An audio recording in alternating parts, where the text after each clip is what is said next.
Good afternoon, Year 10, and welcome to our next lesson for Business Studies on the marketing mix.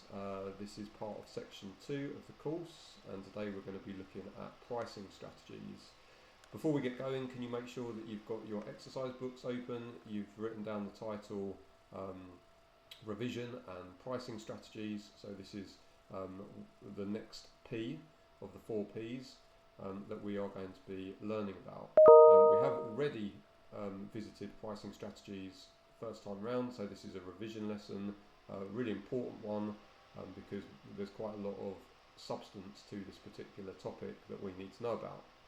So, lesson objectives: to identify and understand the various pricing strategies that businesses use.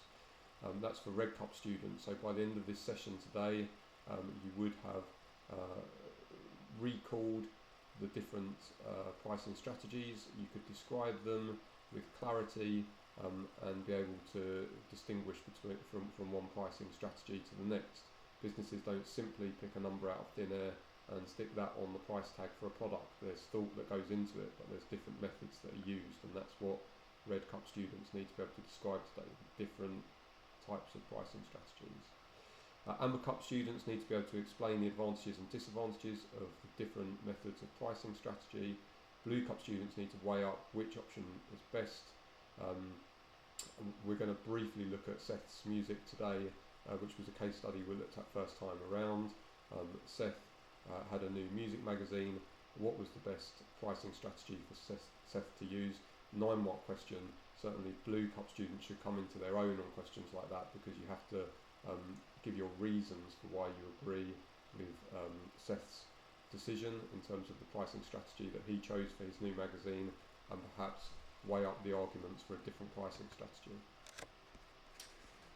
Okay, just before we go any further, can you make sure that you've written down for today the title neatly in your book, so pricing strategies, and make sure that you've got your little revision booklet in front of you, and we are going to continue. During this presentation as well, there will be some times when I ask you to do things. I may just say pause the video now because I want to continue through, and you need to pause it until you're done, and then we'll look at the answers. So just to put today's lesson in context, so we've started to learn about marketing. People that work in marketing for any business, they try to work out what customers want, and they do that through market research. So the first topic we looked at is market research and the difference between primary and secondary research, and the importance of entrepreneurs conducting questionnaires and doing some internet-based research to find out important questions like where they can locate their business in the best possible place, what sort of prices they should be setting, what sort of products the customers want, and that kinds of thing. So it's very, very typical in an exam that you're given a situation about an entrepreneur that's got some questions that need answering, and you need to say exactly which method of market research might be best. That's very typical. So the first part of marketing is to understand the need to anticipate, guess what customers need, and that's done through market research. Secondly, to identify groups of customers, and that's done through market segmentation. So that is the second one. Once a business has broken up the market by age and gender and ethnicity and income and location, it can pick different groups of people in order to try to target with its advertising, and think of that specific group of people when it's coming up with its product. So the second revision lesson we looked at was market segmentation, and today we're looking at yet another lesson on the 4 Ps. And the 4 Ps, get them right and you satisfy customers' needs. So marketeers, people that work in marketing, spend a lot of time devising, coming up with their 4 Ps, product, price, place and promotion, in order to achieve the objectives of the business. Just a bit of an error there. It says, having learned about market research, we're now going to learn about market segmentation. Well, we've done market research, we've done market segmentation, so today we're looking at pricing as part of the 4 Ps, having already looked at product, so we should know the product life cycle very well by now, and also promotion. That just leaves place. It's important that the business uses the right pricing strategy, considering the product being sold and the type of customer that they're trying to appeal to. For example, if you're trying to target customers that are from low income households, it wouldn't make sense to put prices really high. Similarly, if you're trying to attract a particular market in a very affluent part of the country, then there might be some freedom. When I say affluent, I mean a richer part of the country. There might be some freedom to put your prices up. If you're targeting young children, for example, with the product, young children don't tend to have a lot of income. They might get pocket money, but you're not going to price your products too high if it's the child that's going to be actually buying the product. So that's just giving you a feel for the sorts of things that businesses consider before they set the price. But there's more than that, and this is one of the slides where I would like you to pause it very shortly. I'll tell you when. These are some of the key things that you might talk about in an exam situation if asked to explain two factors that might affect a business's choice of price for a particular product. So we'll just look at the last one together, and then I'll ask you to pause it and try and think about explaining how costs and demand and nature of the market might affect how those factors might affect a business's choice of price for a product. But let's just have a look at the last one as a class. So the product life cycle. So we know that a product at the start is introduced to the market. No one's ever seen this product before. It gets put out on the shelves. It's made available online perhaps, and customers slowly become aware of this product. Now during this time, it's often likely that during introduction and growth, it may well be a case that the business sets a high price, for example, because customers are very interested in it, it's brand new, and they're willing to pay a high price. However, if the product is entering a very competitive market and there's loads of similar products out on the market, during the introduction and growth phase, the price might be put really low to try and attract customers to get sales up high towards sort of the maturity phase.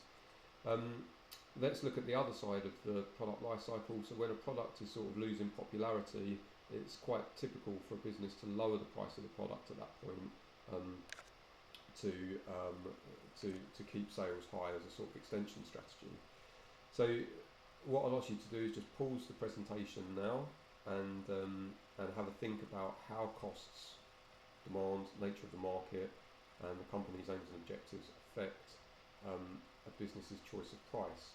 Once you've paused it, come back and have a look at the answers.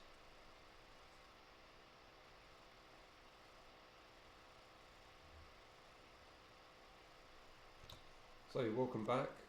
Costs. If it costs a lot to make a product, then the price is likely to be high for it because the business needs to set a price that's above the costs of producing it in order to make some profit on each sale. Demand. If there's high demand for a product, lots of people want it, then the business can put prices high for the product and still clear the stock they've got. Nature of the market competition, where if there's lots of competition, lots of other businesses that sell similar products. So if we take a hair salon, if you open up a business that offers a kind of run-of-the-mill haircut service, there's going to be loads of competitors out there, and therefore businesses are going to be more likely to price their haircuts very low to win customers and get a foothold in the market, gain some market share. The company's aims and objectives. We've got to use an example here. So let's say a business had an objective to maximise sales. It's likely that it will price its products low so it can sell lots and lots and maximise sales and in turn market share. So different products are priced in different ways. Here we've got some examples. So 3D TV, unique product. We'll go on to look at the exact names of the strategies, but very likely that a high-tech product that's got unique features will be priced very high to start off with, and then as it becomes sort of old hat, old news, then the price would be dropped. So for the 3D TV, it would probably be price skimming. The Kung Pao chocolate bar, that's going to go into the market against lots of established chocolate bars like Mars bars and Dairy Milks. Quite likely that this particular product would set a very low price to kind of penetrate, get into the market, and then as people become very keen on Kung Pao chocolate bars, if they are really that good, they can slowly put their price up over time. Then we've got a necklace, a very unique necklace. It seems that for this particular product, the entrepreneur who owns this particular business, this product, is thinking, well, I don't want to compete with other businesses on price. I'm just going to look at the costs that it costs to actually make the product. And you can see that the materials to make it, this is all in American speak, by the way, this particular example. So labour is actually spelled wrong in terms of the English language. It would have an O and a U before the R. But to make that particular necklace, you can see that the total costs were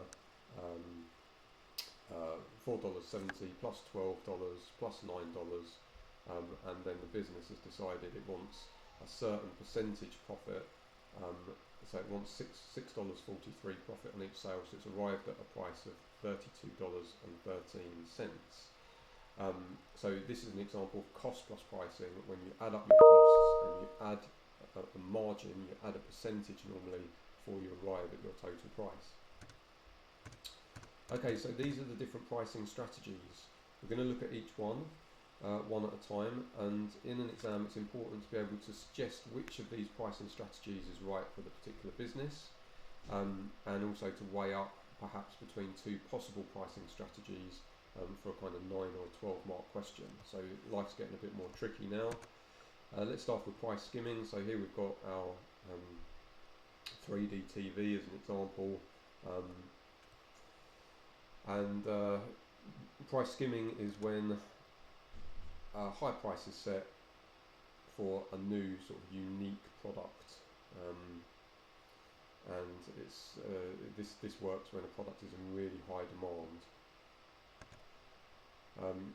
The idea, you skim the profit from the market, so you take off lots of profit from the market with higher prices.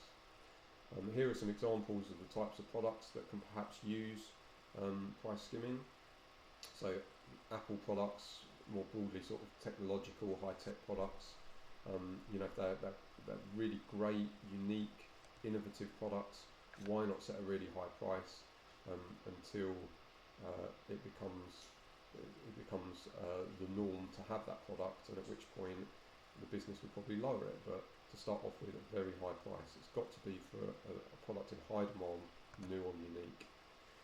Secondly, penetration pricing. So this was the chocolate bar example, setting a low price to increase sales and market share. Often good if you're launching a new product but isn't particularly unique, doesn't have any really interesting features, but you just want to launch a product that's going to join lots of other products in the market. If you set a low price, you can get customers interested, get them buying the product early on, get a foothold in the market. It's also very good if customers are sensitive to price. So normally when there's lots of competitors that offer the same product, customers will be very responsive to a price cut, because they will think, oh well, lots and lots of businesses are all offering the same product pretty much, but that business is selling it at a lower price. So they're sensitive to price, and they would, in theory, perhaps be quite quick to turn to the cheaper alternative. Then we've got competitor pricing. So this is usually when there's a competitive market, and a business perhaps has a unique selling point for its product, something that really makes it stand out, but there's lots of competition. The business may decide to use this method of pricing, competitor pricing, and they will set their prices the same as or slightly less than competitors. So here's an example. Tesco's strawberry jam is £2.49. So Sainsbury's strawberry jam is priced roughly the same, slightly lower. Perhaps Sainsbury's think that they've got a better actual product, so they'll keep the price roughly the same, and they'll win lots of customers because of the quality and the desirability of the product. Then we've got cost plus pricing. So this is the example of the necklace that we saw at the start. So the business adds up the costs of making the product, adds a percent to the final selling price. So if a business wanted a 10% markup on the costs, a 10% sort of profit margin, and the product costs £1 to make, then the business would do £1 and on their calculator they would do times 1.10, so that will get them basically 100% of the value of the cost of making the product, and that would be the final price that they would sell it at, and they would be guaranteed 10% profit. If the same example, cost to make it was £1, but the business wanted a 60% profit margin, they would do £1 times 1.60. Okay, and there's just a little example there. So cost to make a pen is £1. The business wants 50% profit on each sale, so the business would do £1 times 1.50 on the calculator to get £1.50. Finally, promotional pricing. This is reducing the price for a short time of a product in order to attract customers to a product that has been out on the market for a while, or just to sell off old products that they just want to get rid of. It's only used for a short time. And finally, loss leaders. This method of pricing also comes up in the promotions part of the course, which is a different P. So the idea is you sell a product at a price that's below the cost of making it. That sounds like not a good idea, but if a supermarket does that, then they get customers into the supermarket, and the customers buy lots of other products where they do make a profit on those other products, and overall they make more profit. So it's called a loss leader because that product is just adding to the losses of the business, but that doesn't really matter, because when the customers come into the supermarket or the store, they buy lots of other products where the business will make a profit. So just have a look at that information. So a few true or false questions here. So if you could pause the presentation and have a go at true or false, and when you're done, then come back to the presentation and just see if you're right or wrong. So if you pause it now. Okay, so the answers are there. Moving on, this is a really good activity for Amber Cup students to do, so have a go please at this one as well. If you're not sure, to understand exactly what sort of situation each type of pricing strategy could be useful. And then again, if you pause the video, and I will then go into some possible answers.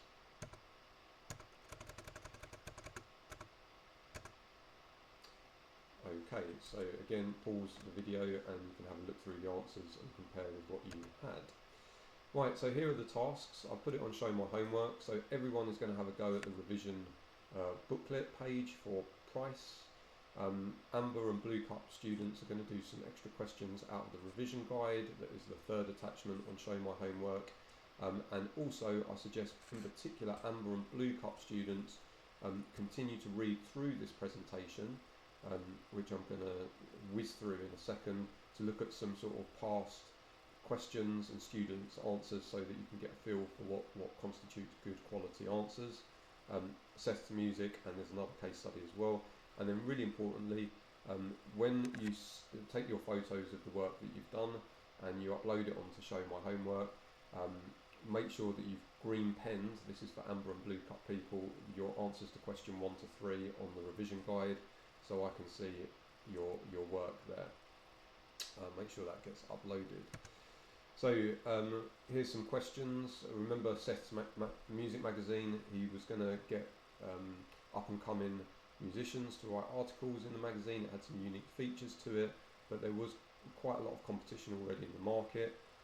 So here's a typical type of question.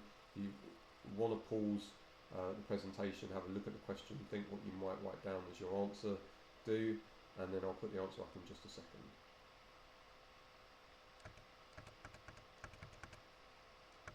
Okay, so there is a possible answer to that one.